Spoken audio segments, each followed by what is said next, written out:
Bonsoir à toutes et à tous, merci de nous avoir rejoints sur Télé Djibouti. Il est 22 heures. Nous verrons dans cette édition.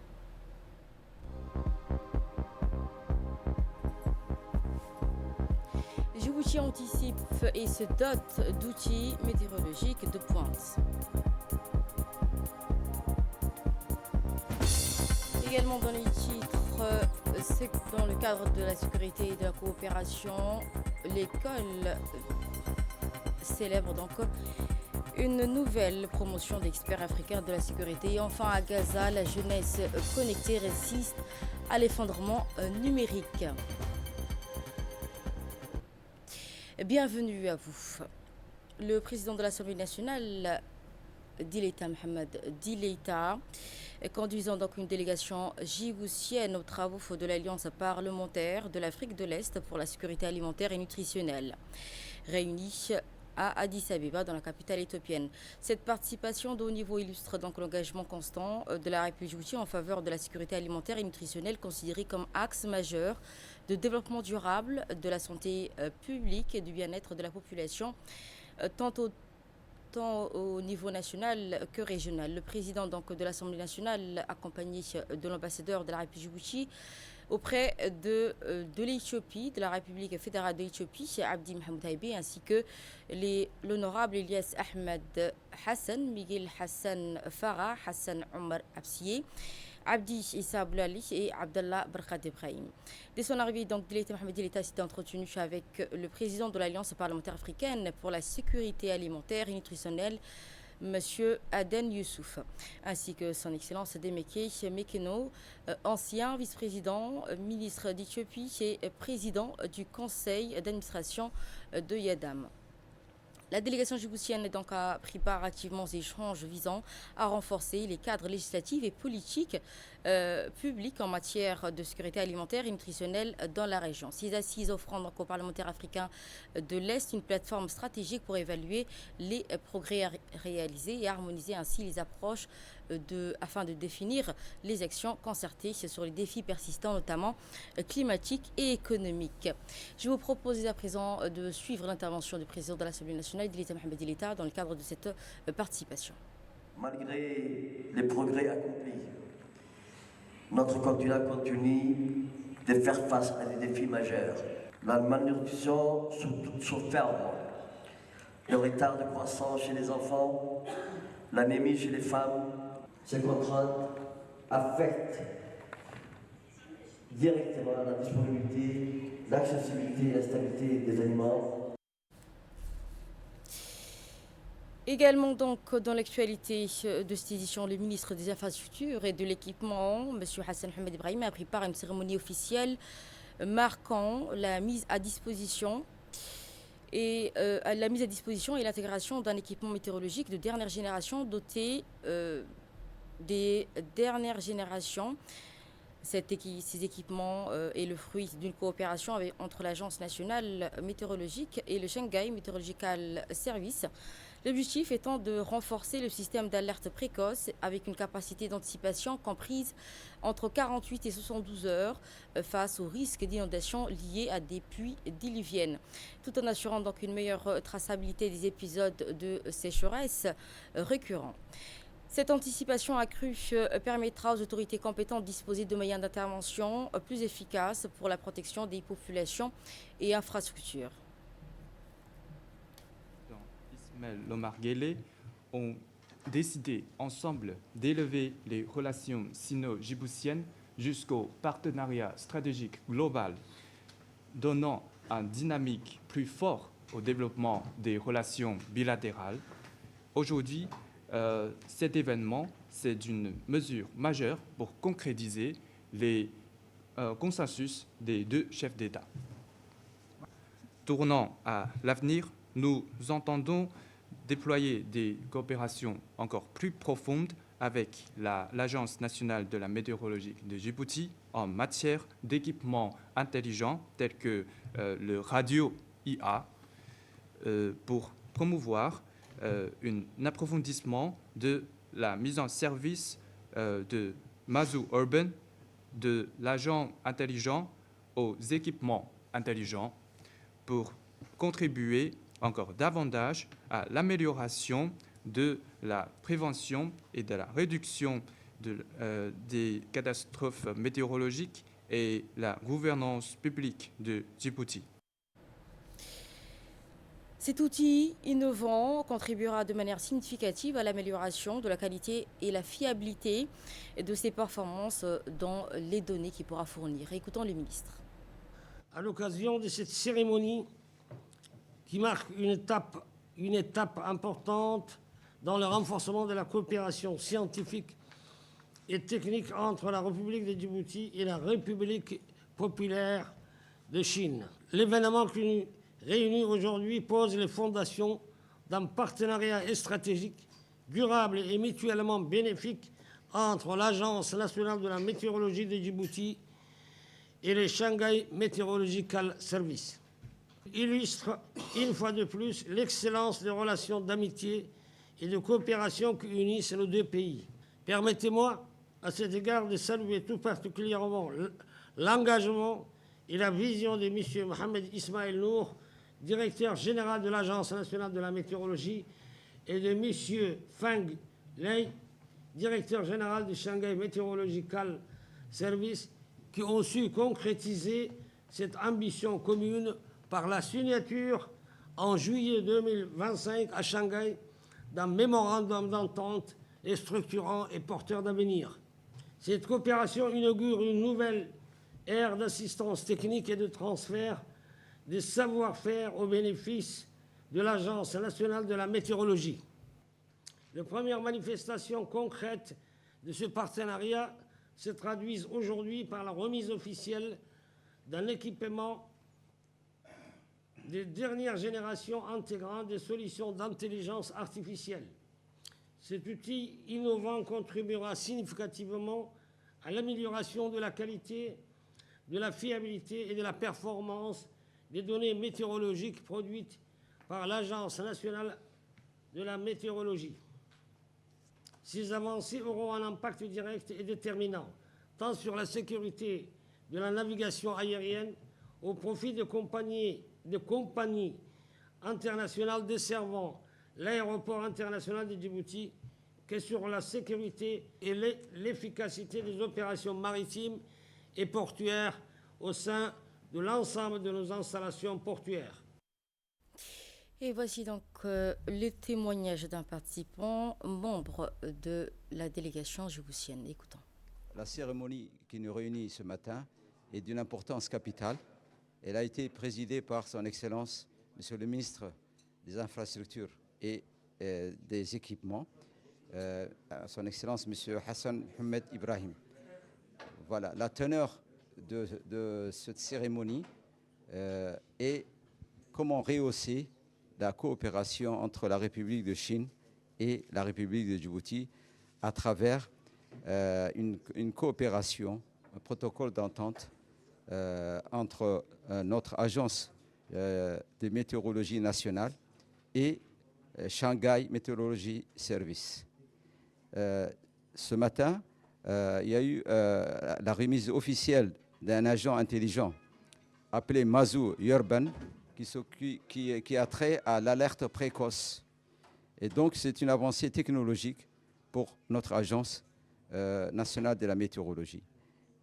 Nous avons été, le directeur général et moi-même, en mission en juillet 2025 à Shanghai, sur invitation de Shanghai Meteorology Service. Et ceci est la continuité.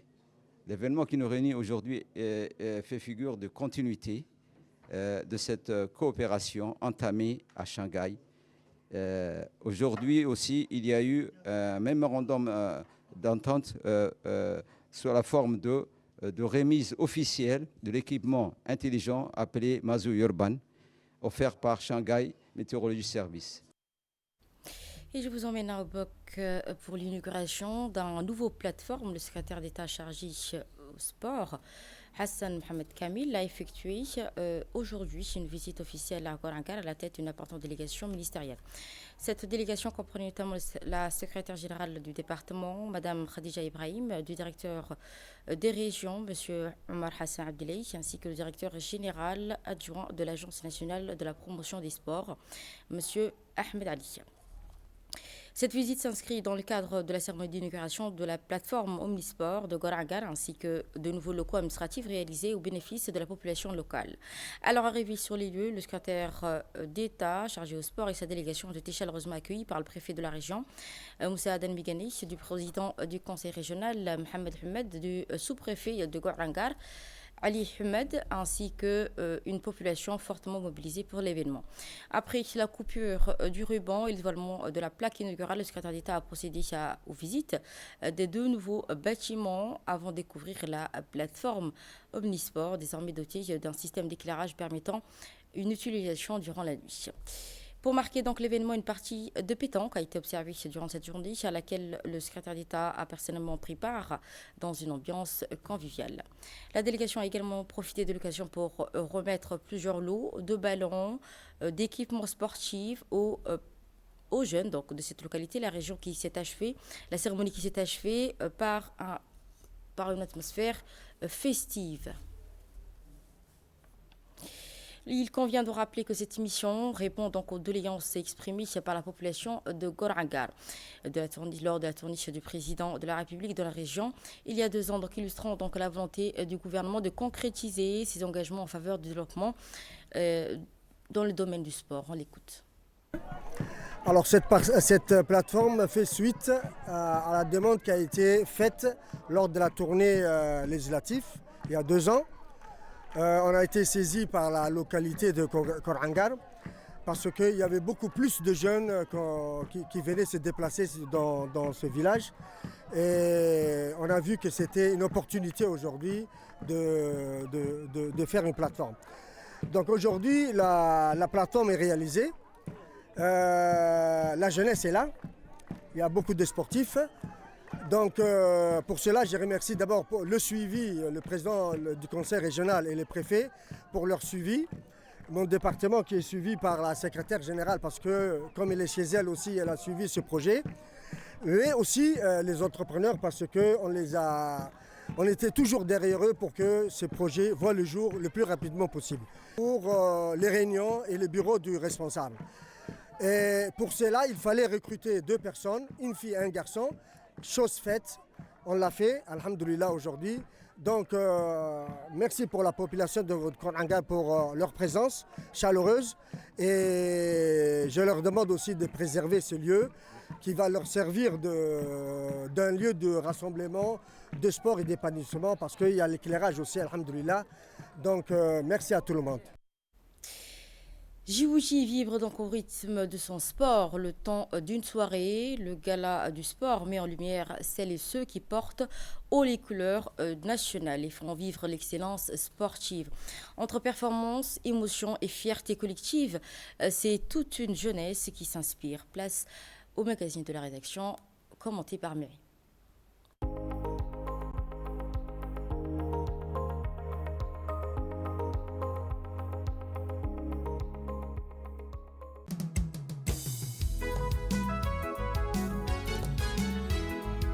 À l'instar des grandes nations qui célèbrent leurs athlètes à travers de prestigieuses galas, Djibouti affirme aujourd'hui sa place dans cette dynamique mondiale. Le pays a fait le choix de valoriser son patrimoine sportif en instituant un événement annuel dédié à celles et ceux qui portent haut ses couleurs, le gala du sport.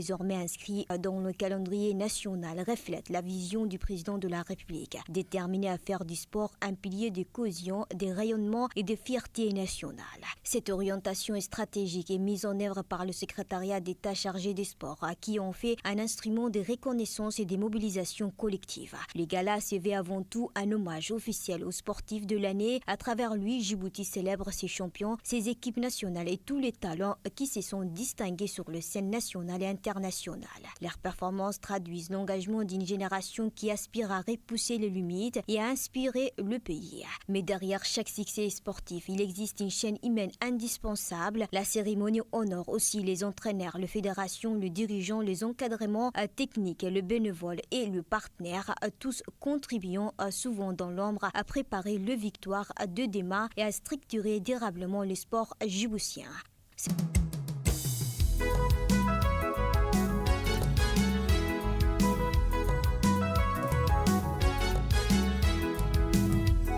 Cette rencontre est également un espace de reconnaissance pour l'ensemble de l'écosystème sportif. Elle fédère institutions, clubs, associations, acteurs publics et privés, créant ainsi une dynamique collective autour de la même ambition, faire progresser les sports nationaux et offrir un avenir solide aux jeunes talents. À travers l'organisation du gala, le ministère des Sports entend dresser le bilan de l'année sportive écoulée. Cet événement constitue une occasion solennelle de présenter devant l'ensemble des parties prenantes du sport national le résultat obtenus par nos athlètes et équipes nationales, ainsi que les projets et activités menés par le département tout au long de l'année.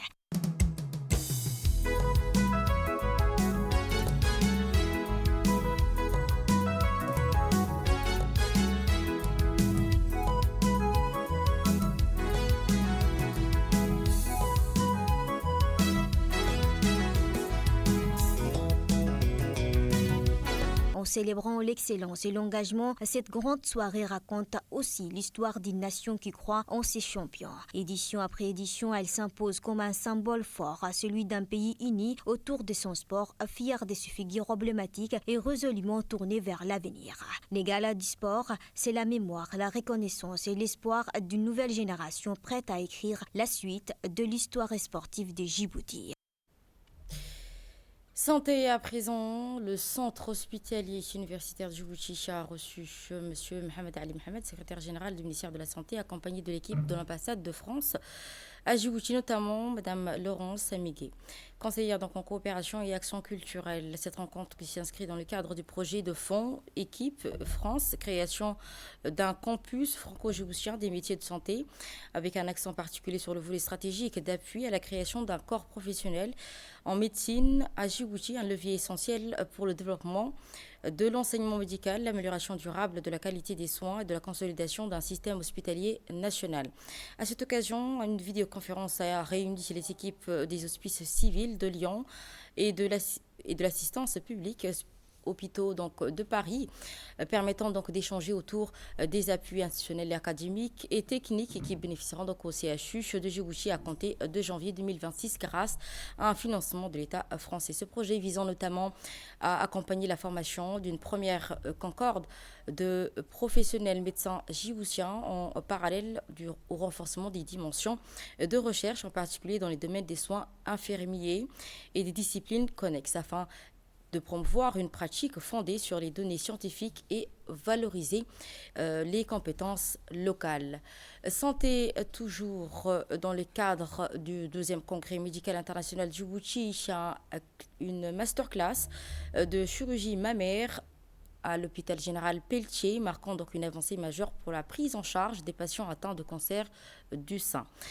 Pour la première fois, donc, Djibouti procède à une prothèse mammaire qui a été mise donc en place chez une patiente ayant bénéficié d'une mastectomie associée à une réduction des mammaires du sein contralatéral dans un objectif de reconstruction d'équilibre et de santé de vie.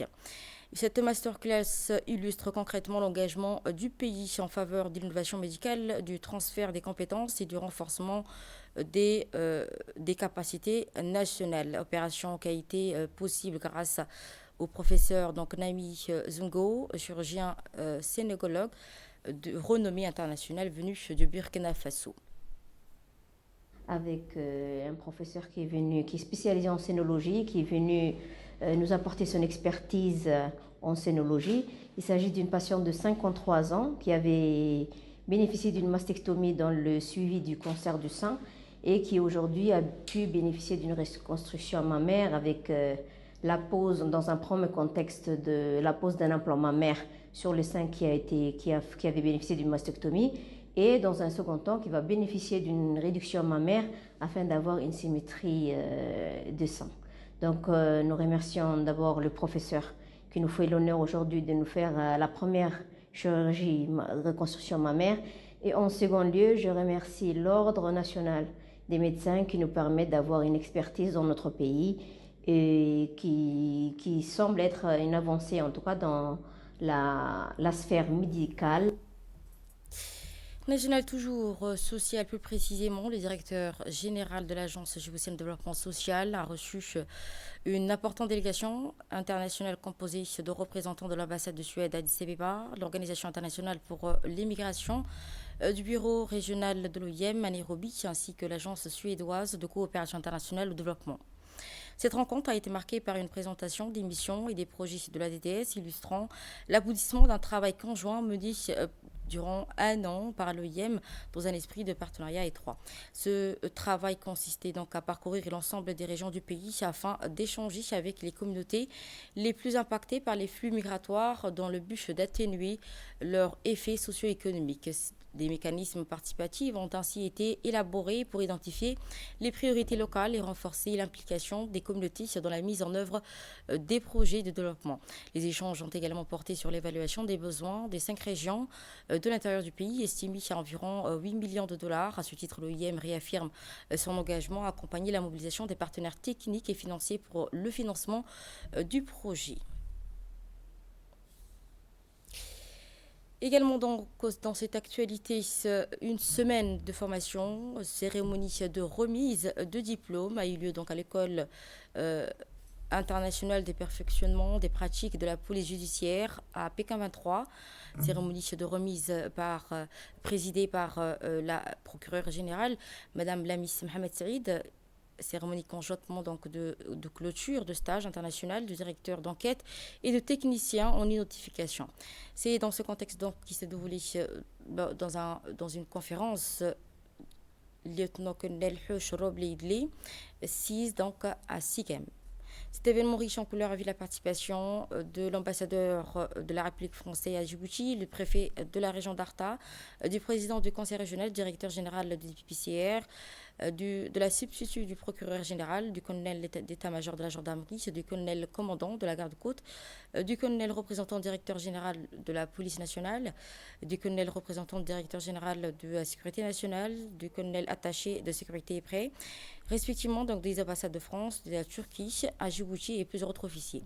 À cette occasion, l'ensemble des 30 participants de stages issus de 21 pays de l'Afrique et de l'enseignement indien ont reçu donc leur diplôme et leur insigne des membres des officiels. À l'issue de ce stage, le colonel Skria Hassan Aden n'a pas manqué de féliciter les stagiaires pour leur excellent résultat et a profité pour remettre à chacun d'eux un présent avant de leur souhaiter bon retour dans leur pays respectif. Au cours de cette cérémonie, tous les deux formations ont souligné, donc les deux présidents de la promotion ont souligné être fiers de ce stage. Ils ont également rappelé que ce stage leur importait.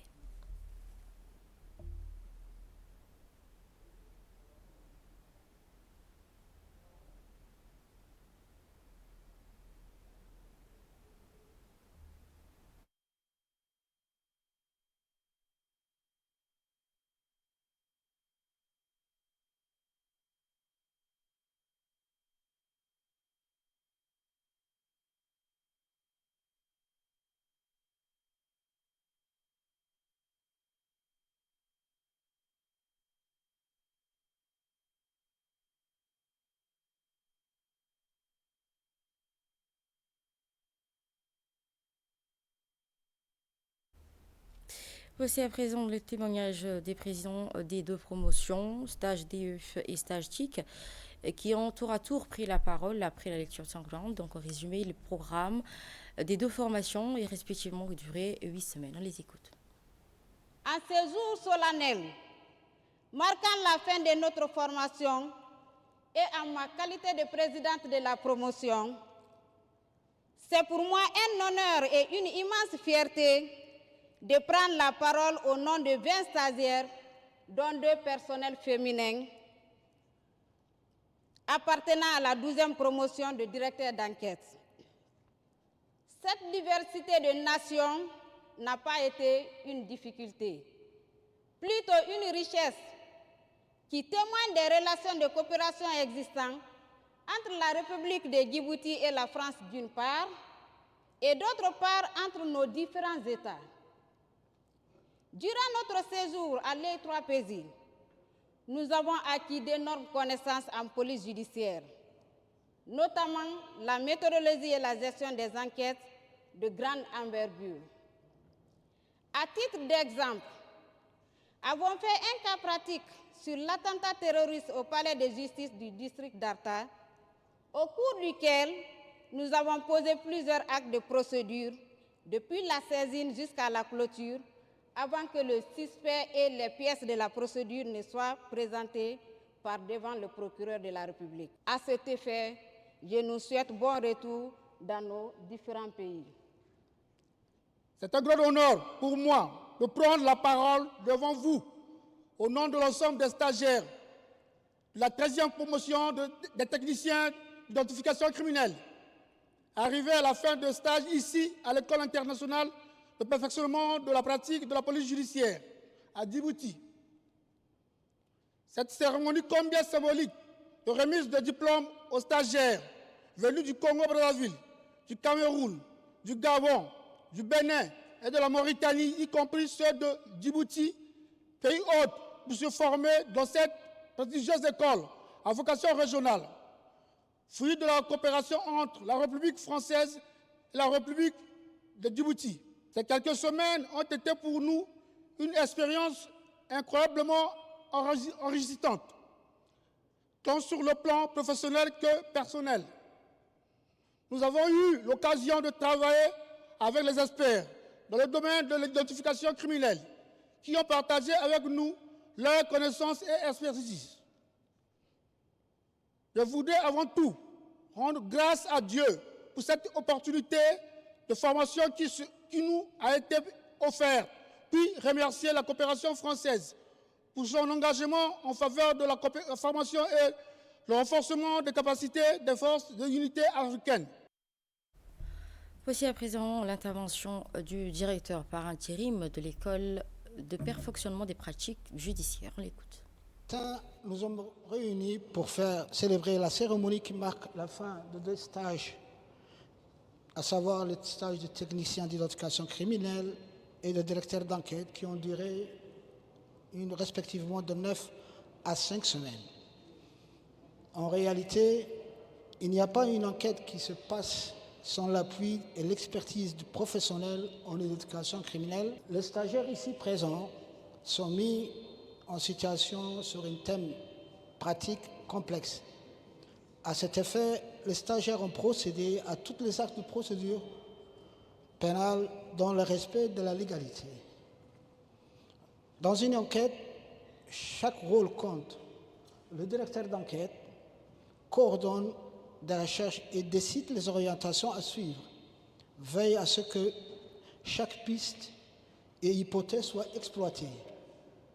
À ses côtés, les techniciens en identification criminelle se concentrent sur la scène des crimes pour détecter les moindres indices, à savoir les empreintes, les traces, résidus et fibres. Et grâce à des méthodes scientifiques précises, ils transforment ces détails en éléments clés pour l'enquête. Au nom du chef d'état-major de la gendarmerie nationale, le colonel Zakaria Hassan Adan, je voudrais ici placer quelques remerciements. Transmettre un vibrant hommage au président de la République pour sa contribution et son soutien à accepter la création de ce pôle d'excellence de la police judiciaire, mais aussi d'accueillir sur le sol djiboutien les stagiaires de pays, frères et amis du continent africain et de l'océan Indien. J'exprime également mes sincères remerciements à la Première Dame, présidente de l'Union nationale des femmes djiboutiennes, pour la mise à disposition des experts de cette organisation lors de nombreuses interventions réalisées au profit des stagiaires de l'EI3PJ. Cela permet de contribuer à la lutte contre les violences basées sur le genre. Et sur ce, je vous remercie de votre attention. Et de son côté, donc, la procureure générale, Mme la Miss Mohamed Saïd, a souligné que dans son allocution l'importance de la formation professionnelle, de la sécurité, véritable gage d'efficacité, tout en mettant en avant les résultats probants obtenus par le pôle d'excellence de l'école. On l'écoute. C'est avec une particulière considération que je prends la parole ce matin à l'occasion de la cérémonie marquant la clôture de 2 stages déterminants de haute portée, à savoir celui de directeur d'enquête et celui des techniciens en identification criminelle. Au-delà du terme d'un cycle de formation, l'instant que nous partageons consacre une exigence fondamentale de l'état de droit: la recherche de la vérité, la qualité de la preuve et le respect de la procédure. Car il n'est pas de justice crédible sans enquête rigoureuse. Il n'est pas d'enquête rigoureuse sans compétences éprouvées. Et il n'est pas de sécurité durable sans institutions fortes, formées et responsables. À cet effet, je tiens en premier lieu à saluer l'engagement constant du chef d'état-major de la Gendarmerie nationale, dont la vision et les efforts concourent à ériger cette merveilleuse école en un pôle d'excellence. Je rends également hommage au directeur de l'EI3PJ, à qui je souhaite prompt rétablissement, Inch'Allah, ainsi qu'à l'ensemble des formateurs pour la qualité du travail accompli, la discipline intellectuelle transmise et le professionnalisme avec lequel ils accompagnent chaque promotion. Je vais m'adresser maintenant aux récipiendaires. Chers récipiendaires, ce que vous recevez aujourd'hui n'est pas seulement une attestation, c'est une responsabilité. Au terme de plusieurs semaines de formation, vous repartez avec des méthodes, des réflexes et des techniques qui renforcent la qualité de l'action judiciaire. Vous êtes appelés à exercer votre mission avec rigueur, impartialité et loyauté à la loi. Je formule donc le vœu que les acquis de ce stage se traduisent sur le terrain par des enquêtes plus solides, des procédures de qualité et une coopération renforcée entre les services d'enquête et l'autorité judiciaire. Je vous encourage à faire vivre ces apprentissages en les partageant avec vos collègues. Enfin, pour clore mes propos, je vous adresse mes félicitations les plus sincères et vous souhaite un excellent retour dans vos pays respectifs et plein de succès dans vos missions. Bonne fête de fin d'année à toutes et à tous. Merci. Et dans le cadre pédagogique, visite d'étudiants en faculté d'ingénieurs du futur pont au Palmeraie. L'agence judiciaire des routes, l'ADR, a organisé donc hier matin une immersion pédagogique des étudiants de la faculté d'ingénieurs de l'Université Ougy sur le site du pont de la Palmeraie. Cette visite de terrain qui a permis aux étudiants de lier enseignement théorique aux pratiques professionnelles à travers les échanges techniques autour des enjeux d'ingénierie, de sécurité et d'environnement sur un grand champ d'infrastructures. Le projet du pont Palmeraie est financé avec l'appui de l'agence japonaise de la coopération internationale JICA à hauteur de 7 milliards de francs Djibouti, illustrant l'engagement des partenariats qui lient nos deux pays dans le développement des infrastructures modernes et résilientes à Djibouti.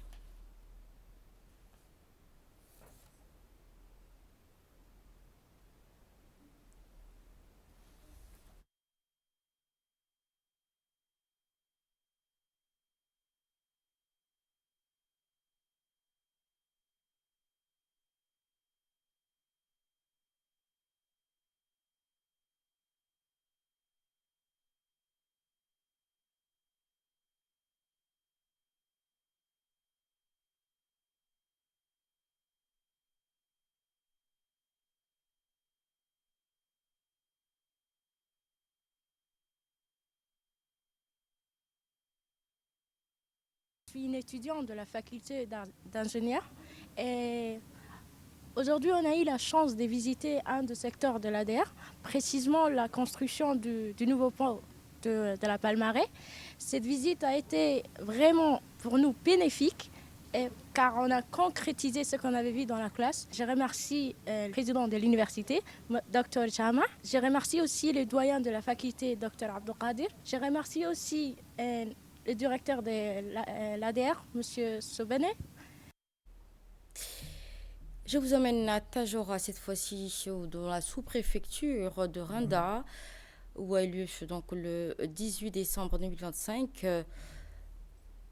au lancement officiel du projet Maral Falfa au sein de ferme hydroponique de Daï. À cette occasion, les premières boutures de Maral Falfa ont été mises en terre. Cette plante fourragère innovante, reconnue pour sa force et résistance à la sécheresse, sa facilité de culture et son rendement exceptionnel estimé entre 250 à 350 tonnes d'hectares, s'adapte parfaitement aux conditions climatiques à Djibouti. Riche en protéines entre 12 et 18, elle constitue également une solution durable pour l'amélioration de l'alimentation animale et renforcer ainsi la productivité de l'élevage locaux. Ce projet qui s'inscrit dans la continuité des initiatives portées par le Conseil régional Tadjoura sous la direction de M. Omar Hussein, notamment donc en matière d'agriculture hydroponique et d'élevage moderne, avec pour objectif la modernisation des pratiques agricoles et le renforcement des sécurités alimentaires dans cette région. Inaugurée par le président de la République en janvier 2023, la ferme hydroponique de Daï regroupe donc aujourd'hui, en plus des cultures hydroponiques, une culture conventionnelle comprenant notamment le pastèque, melon, oignons, ainsi que divers fruits et légumes. Elle abrite également donc une chèvrerie de plus d'une vingtaine de chèvres et de boucs alpins en excellente santé. Cérémonie qui s'est déroulée en présence d'une forte mobilisation communautaire. Les Okal, accompagnés de femmes de la forêt de Daï, ont donc décidé de préserver et de réserver donc un accueil chaleureux à cette initiative qui illustre l'importance de l'implication locale dans la réussite des projets de développement rural. À travers ce projet, donc, le Conseil régional Tadjoura réaffirme son engagement en faveur du développement durable, inclusif et résolument tourné vers l'avenir. Écoutons donc les propos du président du Conseil régional Tadjoura. Aujourd'hui, nous sommes dans la ferme hydroponique du Daï. Il y a un an de cela, et la ferme hydroponique a été inaugurée par le président de la République. Aujourd'hui, nous nous lançons dans l'alimentation du bétail. Et nous avons importé du fourrage à haut rendement qui, à l'hectare, donne 300 et 500 tonnes à condition que tous les critères soient réunis. Mais quand même, nous espérons dans notre cas avoir le minimum de production de ce fourrage. C'est un fourrage à haut rendement, comme je l'ai dit, et c'est pour que aussi nos bétails, nos éleveurs puissent avoir sur place leur aliment de bétail. Et comme vous le savez, le fourrage rentre à 80% d'aliments de bétail. Le reste, c'est les compléments que nous devons apporter avec d'autres aliments. Nous croyons vraiment que l'élevage et l'agriculture est possible à Djibouti. Et nous sommes en train d'œuvrer pour ça. Inch'Allah, je pense que nous allons y réussir. Et aujourd'hui, nous sommes en train de planter 5000 m² dans la région. Et ce qui va s'étendre, d'autres plantations auront lieu aussi dans les autres localités. Nous exhortons les éleveurs de la République de Djibouti à consulter le conseil régional de Tadjoura. Maintenant, nous avons des expertises parce que nous avons des agronomes et internationaux qui travaillent pour nous. Et nous voulons étendre tout ce qui se fait au Daï, dupliquer dans la République de Djibouti. Et je lance un appel aux éleveurs parce que nous aurons les moyens de nourrir nos bétails après avoir réussi dans l'agriculture 2.0. Et de là, nous quittons notre pays pour le Maroc, pour la CAN 2025. Sélection marocaine de football a remporté donc la Coupe arabe pour la deuxième fois de son histoire en s'imposant face à la Jordanie avec un score de 3-2 jeudi soir en finale donc disputée au stade de Lusail à Doha au Qatar. La rencontre qui s'est déroulée devant une assistance prestigieuse en présence de l'émir du Qatar, Cheikh Tamim Ben Hamad Al Thani, et du président de la FIFA, Gianni Infantino. Les Lions Atlas ont rapidement donc couvert le score grâce à une frappe exceptionnelle d'Oussama Tanan dès les 4e minutes. Entre donc de jeu qui a été remporté par le Maroc. Et au bande de Gaza, c'était dans les titres, malgré les pénuries d'électricité, les équipements endommagés grâce à un accès, malgré donc les pénuries d'électricité et d'équipements engagés, faute de moyens, il répare des téléphones et appareils électroniques et développer des logiciels et effectue des missions à distance pour des clients à l'étranger, souvent donc en utilisant des créneaux très restreints d'électricité et de connexion. Cette activité qui constitue non seulement une source essentielle de revenus, mais permettent également à ces jeunes de rester connectés au monde extérieur. Pour les observateurs, cette initiative illustre donc une remarquable capacité de résilience et d'adaptation. Maintenant, une activité économique et technologique minimale dans un contexte humanitaire particulièrement difficile dans la bande de Gaza. C'est tout. Merci à vous de nous avoir suivis. C'était le journal de la rédaction. Portez-vous bien.